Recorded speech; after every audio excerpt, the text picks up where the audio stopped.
Morning students, I hope you all are studying well at home, and today we will start with another lesson of the book First Light, that is the 100 Dresses 2.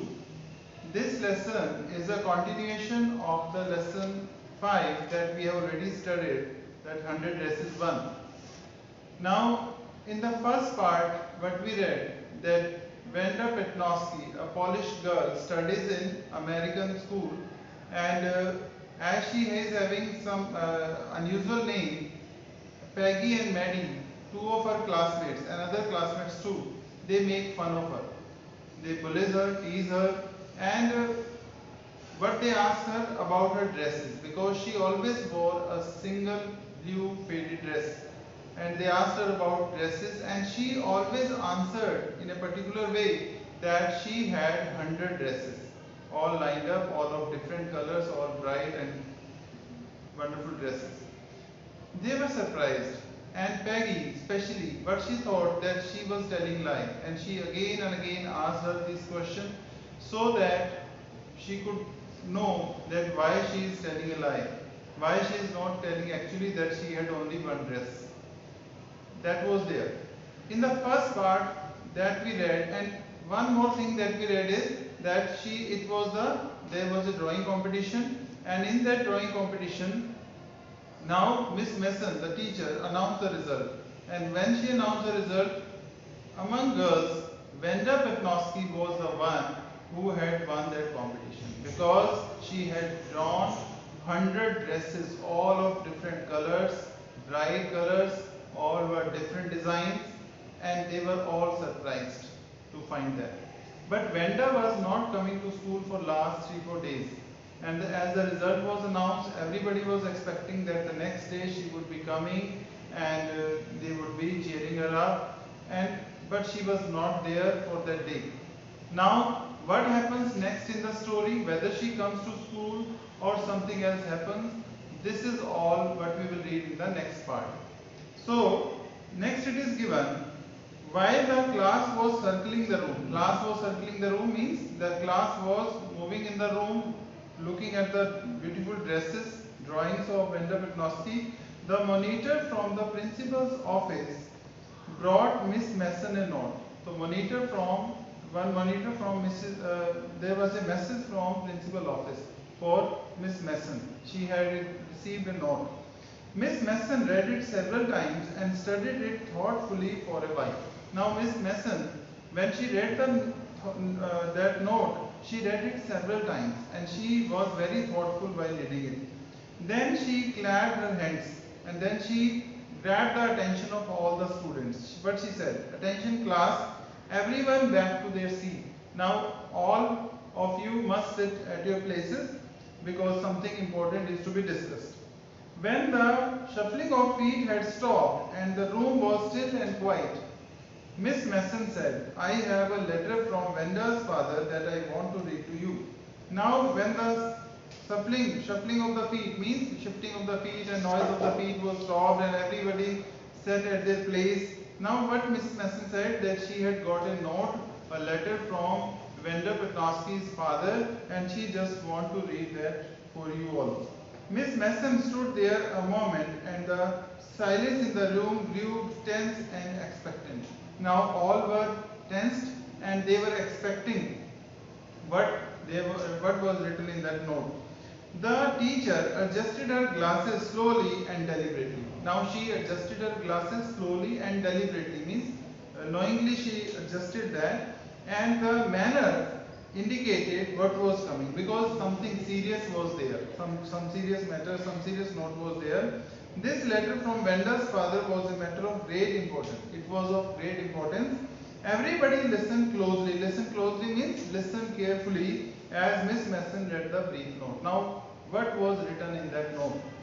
Dear teacher, my Venda will not come to your school anymore. Now, what she said, what was written in that note, that Venda won't be coming to school any further. She won't be coming to school, and Jake also. Jake would also not come to school. Now we will move away to big city. Now we would not stay here. We would move to big city. No matter call back. No more ask why funny name. Now nobody would ask her why she had such name, and nobody would make fun of her name and other things also. Plenty of funny names in the big city. So there are many such names in big cities, so nobody bothers about that, and we are shifting to a big city. So this was the note given. Now a deep silence met the reading of this letter. Now after that there was complete silence in the class, because now everybody was thinking what they had done, why they made fun of Venda Petnovsky, her name and her dresses, and what was the ultimate result, that she had left not even the school but the city also. Miss Mason took off her glasses, blew on them and wiped them on her soft white handkerchief. Now she cleaned her glasses, then she put them again and looked at the class. When she spoke, her voice was very low. Now she was also very, we can say she became emotional, and she was also not able to speak well. She spoke in a very low volume. I am sure that none of the boys and girls in the room 13 would purposely and deliberately hurt anybody's feelings because his or her name happened to be long and familiar one. Now the teacher, she was quite positive, and what she said, I know that anybody in this room, anybody in this class would not have deliberately or knowingly mocked at Venda Petnovsky. They would not have made fun of her name and long and unfamiliar name. I prefer to think that what was said in thoughtfulness. What you have said, what you may have said to Venda Petnovsky, that was all in a childish behavior. I know that all of you feel the way I do.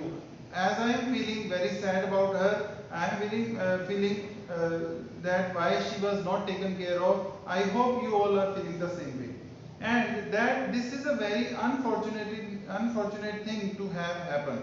Now this is something really unfortunate that has happened in the class, and unfortunate and sad both. It is unfortunate as well as sad also, and I want you all to think about it.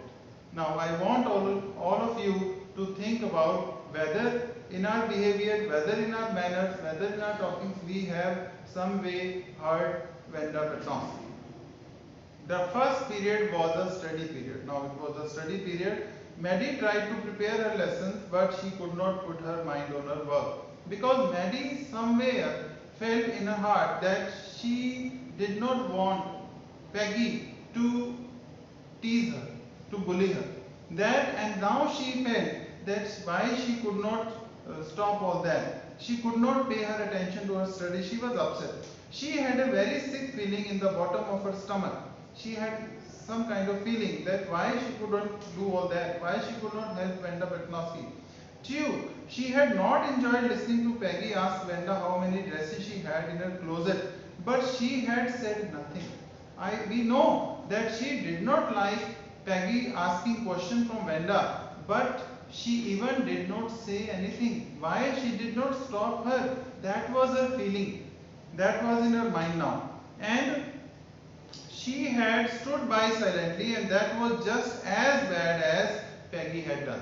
Now she had stood by Peggy, and that was as bad as Peggy had done.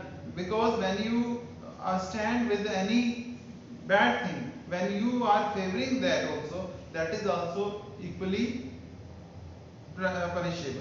So that is also a thing which it is just a thing that we should not do. And now the worst thing was she was a coward. Why she could not resist Peggy's interaction with Venda? Why she could not stop that? At least Peggy hadn't considered they were being mean. Peggy hadn't considered they were being mean, but now Peggy considered that she was not mean, but actually she was mean. She always thought about herself that she would be bullied otherwise. And Maddie had thought they were doing wrong. And Maddie, now she was thinking that they are doing wrong to her, but she could put herself in Venda's shoes. But she should have considered Venda's feelings. She should have put herself in her place. Only then she could understand what happened with Venda. Goodness, Wasn't there anything she could do? Now, but she cursed herself that why she couldn't do anything for Venda. If only she could tell Venda she had not meant to hurt her feelings. Now, at least she must have told her that she did not mean to hurt her. She was not in favor of that. And she turned around and stole a glance at Peggy. Now she just looked towards Peggy, and Peggy was very busy in her work. Well, whether Peggy felt badly or not, Maddie had to do something. But now Peggy, whether she felt bad or not, it is up to her. But now, what Maddie thought that she must do something. She had to find Venda Petnowski. Now what she thought that she would find her, maybe she had not yet moved away, maybe they have not shifted to another city, maybe Peggy would climb the heights with her and they would tell Venda that she had won the contest. Now maybe Peggy would accompany her to Venda's place, they would go to Bogan Heights and they would tell her that she had won the competition and that they thought she was smart and the 100 dresses were beautiful. She was very smart and all her 100 dresses were really very beautiful. She just wanted to tell all these things to Venda. Maggie wanted to go there. When school was dismissed in the afternoon, Peggy said with pretended casualness. Now she was not worried about that, what happened with Venda. She asked those questions and because of all these questions she went away. But she was not worried at all. And she just said with pretended casualness, hey, let's go and see if that kid has left town or not. So why don't we go to Bogan Heights and find out whether she has left this place or not. So Peggy had the same idea. Now when Maddie came to know that Peggy was also thinking the same, she was very happy. She glowed and that was all really right. The two girls hurried out of the building up the street towards Bogan Heights. Now the two girls started going towards Bogan Heights and the part of the town that was such a forbidding air on this kind of November afternoon, drizzly, damp and dismal. So now two girls, they started going towards Bogan Heights and Bogan Heights was a place which was it was afternoon, kind of November afternoon, drizzly, damp and dismal. Drizzly, damp and dismal means that was very damp and not very good looking and also it was giving a feeling of sadness. Well, at least said Peggy gruffly, I never did call her a foreigner or make fun of her name. Now, she just wanted to make clear her point that she never tried to she never considered her a foreigner. Foreigner, why she called her a foreigner? Because she was a Polish girl, she was not American. So she said that she never considered a Polish girl, foreigner. And other thing was that, and she never made fun of her. I never thought she had the sense to know we were making fun of her anyway. And she was so stupid that she would never be able to guess that we were making fun of her. I thought she was too dumb. And look how she can draw. And now see that how stupid she looked. And you see that how she could draw. She drew so beautifully. She drew all the paintings beautifully. Maddie could say nothing. Now Maddie she could not say anything. And all she hoped was that they would find Venda. Now all she hoped was they would find Venda. She wanted to tell her that they were sorry that they had picked on her and how wonderful the whole school thought she was and please not to move away and everybody would be nice. Now what she just wanted to meet Venda and wanted to tell her that she was a nice girl and she has won the competition and she should not move away from the city, from this place. And please not to move away and everybody would be nice and everybody would be nice to her now. Nobody would make fun of her and she and Peggy would fight anybody who was not nice and they would fight with anybody who would not be nice with Venda Petnowski. The two girls hurried on. They hoped to get the top of the hill before dark. They hurried up, they went fast and they just wanted to reach that place before dark. I think that is where the Petnowskis live. And they reached the place where Petnowskis live, said Maddie, pointing to a little white house. Wisps of the old grass stuck up here and there along the pathway like thin kittens. The house and its vast little yard looked shabby but clean. It reminded Maddie of Venda's one dress, her faded blue cotton dress, shabby but clean. So now what they saw in the house, that was path was clean, and house and its vast little yard that looked shabby but clean, and that reminded of a blue dress that was shabby but always clean. There was not a sign of the life about the house, but there was nobody in the house. Peggy knocked firmly on the door, but there was no answer. Peggy knocked the door, there was no answer. She and Maddie went around to the backyard and knocked there. Peggy and Maddie, they both went to the backyard, knocked there, but there was no answer. There was no doubt about it, the Petnowskis were gone. How could they ever make amends? So now it was confirmed that Petnowskis had left that place, and now they could not make sorry, they could not feel sorry. They turned slowly and made their way back down they were disappointed and they made their way home. Well, anyway, said Peggy, she has gone now, so what can we do? Now Peggy was not concerned about all that, and she said that what can we do now?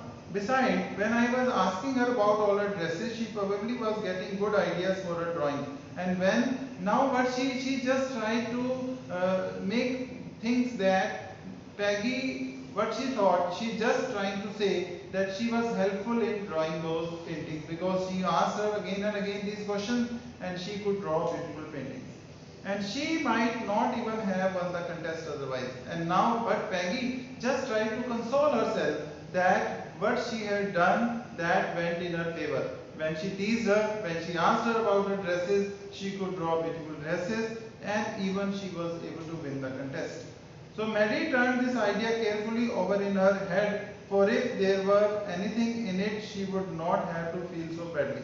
So Maddie turned this idea carefully over in her head. So now she also agreed to her, for if there were anything in it, she would not have to feel so badly. Now, if she would have something different, she would not feel badly. But that night she could not get to sleep. But Maddie could not sleep that night.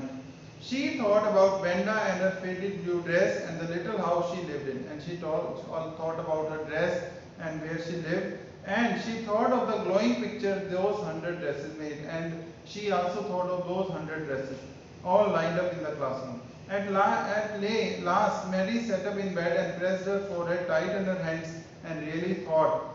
This was the hardest thinking she had ever gone. After a long time, she reached an important conclusion. So now she just could not sleep, and she put her head in her hands and she just made a conclusion, hard conclusion. What was the important conclusion that she made after all that? She was never going to stand by and say nothing again. And now what she decided, that today afterwards she would never be with anybody who would make fun of, who would tease others.